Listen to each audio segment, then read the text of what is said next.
So God is looking for somebody who knows I don't have the qualifications, but I need to enter. I don't have anyone I know from anywhere, but I need to get access. I don't have anybody who can take me to somebody, introduce me to somebody. I'm here to decree your name will be in offices where your feet have never entered. So I'm looking for an army of non-entities, people who are nothing. It doesn't matter whether it's Equatorial Nigeria, Ikeja, or it is Mashingo, Zaka. It doesn't matter. I'm looking for somebody with no pedigree. So God is looking for dogs. Hear me well. And the Bible says you shall not give the children's bread to dogs. So dogs are people that are lower, of a lower social stratification. God says that's what I'm looking for now. Now it says here that leppeth his tongue as a dog leppeth, him shalt thou set by himself. Likewise everyone that boweth down upon his knees to drink. And the number of them that leppeth put their hand to their mouth were 300 men. But all the rest of the people bow down upon their knees to drink water. 20,000, 10,000. Now God is looking for something. And the Lord said unto Gideon, by the 300 men that labored like dogs will I save you. So God is looking for somebody who knows I don't have the qualifications, but I need to enter. Sir, I became the largest stakeholder in the prophetic, and I just come down from Zaka here, Mashingo. Yet you can never mention the prophetic without Uebert Angel's name getting in. Both the haters and lovers, they agree on one thing. When it comes to the prophetic, I can miss lunch, I can miss breakfast, but I can't miss prophecy.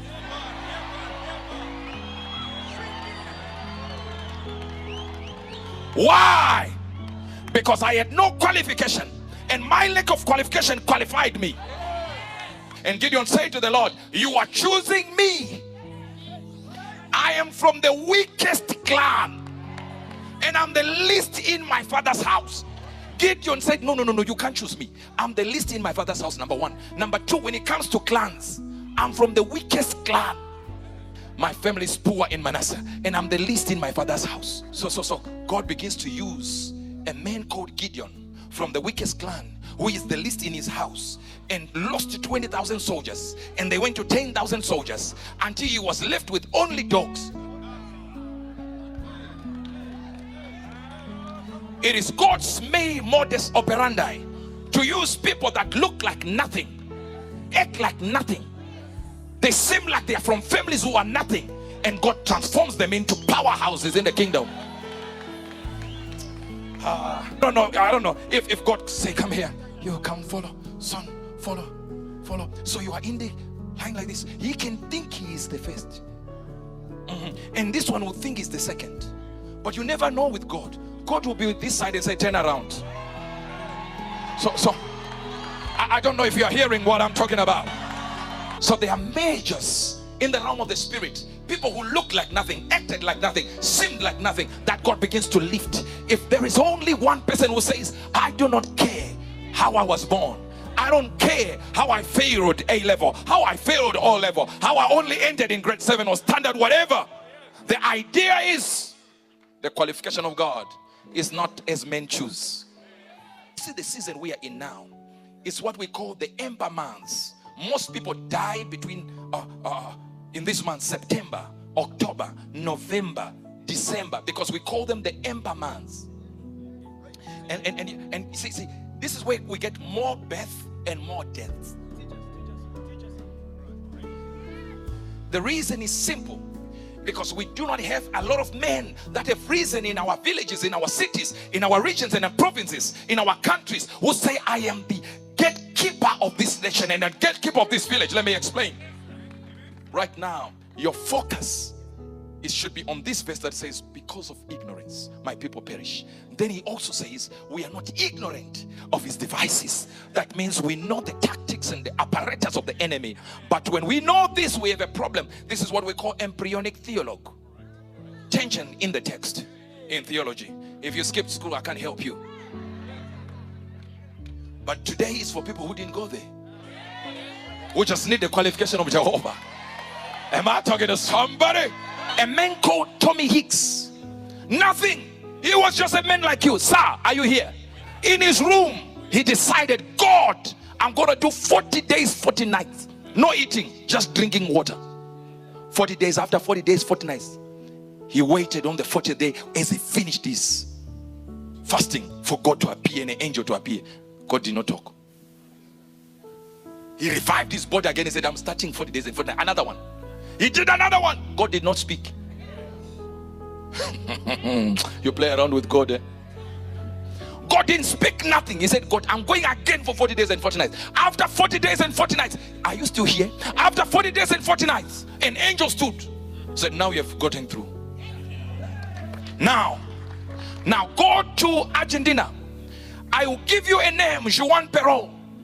Go and see him. He will finance the gospel and you preach in Argentina. He said, no, sir, I'm going. Yes, sir. He went to Argentina. He arrived there at the airport. He signed a board. Juan Perón, I'm looking for Juan Perón. He doesn't know where Juan Perón is. Another man said, sir, are you mad? He said, no, I don't know. God appeared to me and gave me that Juan Perón will pay for my crusade. He said, I don't know, sir. What do you mean? He said, Juan Perón is the president. He said, and he's a dictator. He will kill you. And he has signed that the gospel will not be preached in Argentina. So you are not licensed. You are going to talk to him to finance. That's. He said, sir, just tell me where he stays. Tommy Hicks. They said, there is the place. He went there. He stood outside. And the guard pointed a gun at him. Said, I'll shoot you. Where are you going? I want to see Juan Perón. I'm Tommy Hicks. Said, look, I'm the closest guard of the president. So since I'm the guard of the president, the closest guard of the president, guess what? I'm going to allow you to see the president on one condition. I'm sick here. Pray for me. And when you pray for me, guess what? If I get healed, I'll get you to see the president. So the president does not see people. For the last 3 months, he has not seen a person. Not met anyone, not even his cabinet. He is not seeing them. They opened it for him. He got in. Sir, said, come on at this time, this date. And when you come at this time, at this date, guess what? We're going to give you the power to see the president. We're going to see the power. He went in there. The moment he got to see the president in, guess what? The president, by the door, he said, come in. He entered, and Juan Perón has lepers everywhere. He said, this is why they have not seen me for 3 months. They've not seen him for 3 months because of what I see. What you see now. Look at my face. I will give you the permission to preach. If only, hear this, if only you heal me now. If you don't heal me now, I'll kill you. Sir, you need to have gotten in. And when you get in, sir, it will be easy. Hear this. He locked himself for what? 120 days. So he was backed by the parliament of heaven. And as he laid his hands, he extended his hand. Tommy Hicks extended his hand. And Juan Perón's skin became clear as a baby. He stood up, healed, and said, now I'm giving you the license to minister around all Argentina. He said, thank you, sir. So where do I start? He said, Atlantic Stadium, 25,000 seater. You start. You're going to do days there. And guess what? Because you healed me, I will be there. Listen to me. And my vice president will be there. And the whole cabinet will attend. If nobody attends, they will be fired. This is the dictator, sir. In the stadium, he goes, it's full to capacity. And outside, 4 times the number inside. So he had 100,000 outside and 25,000 inside. 125,000, including the president and his cabinet and the vice president. I used to share. His ministering, healings happened, and he went back to America. Guess what he did? From America, he had now confidence that I came from Argentina. I made the president to be. He flew to Russia. And in those days, Stalin was the president, was the leader. He said, I'm looking for Stalin. This time he didn't wait for a vision. He said, if I had a vision for Juan, I have a vision for Stalin. He got access to Stalin. You know Stalin? Do you know Stalin? He ended there. He said, sir, allow me to preach. He said, no, not here. here we have a rule that no one preaches. He said, yes, but you are the one who made the rule. You can make the rule to change it. He said, it will never happen. You need to leave now. He said, say, your wife has a problem with leukemia. He said, how do you know? He said, I can heal your wife now, and you give me the license. Healed the wife. And he said, now you preach for 3 months. You have access to Russia. He went on the stage, stood on the stage like this. As he stood on the stage like this, he started saying, Jesus is the Lord of Russia. And the interpreter said, sir, I will not interpret. The Lord is Stalin. He repeated, the Lord Jesus Christ is the Lord of Russia. The lady refused. Now he can't preach, he can't speak Russian, he can't do nothing. The interpreter is not translating. He shook the interpreter. This is why you are here. Say what I'm saying. The interpreter spat on him and stormed off. The moment she hit the floor, from the stage to the floor, Tommy Hicks, Gavaristo, hey, he began to speak Russian. For over an hour, he was speaking fluent Russian, preaching in Russian. After the preaching, Russian is gone. He's about to leave the stage. When he goes the stairs, he disappears. They find him in another town. He's booking a stadium. Sir, this God of yours, if he's lower than witchcraft from your family, it is not Christianity. Christianity at its lowest level should be greater than witchcraft. What is this that was in Tommy Hicks? Simple. He invested the hours, shut the door, and began to speak from a certain stage. He said, God, I'm about to move. I need 300, sir. If I can have only 300, sir.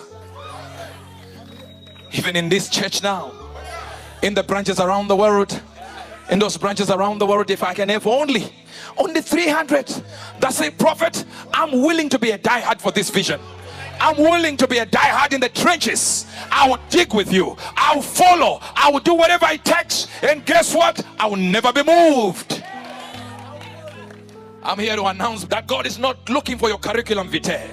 He doesn't care whether you went to A level, you read agriculture at university, or read accountants or medicine at school. It doesn't matter. This revival for 300 requires you to not even have the qualification. Your lack of qualification is your qualification. I'm here to talk to somebody who is ready to be qualified by God, not to qualify themselves.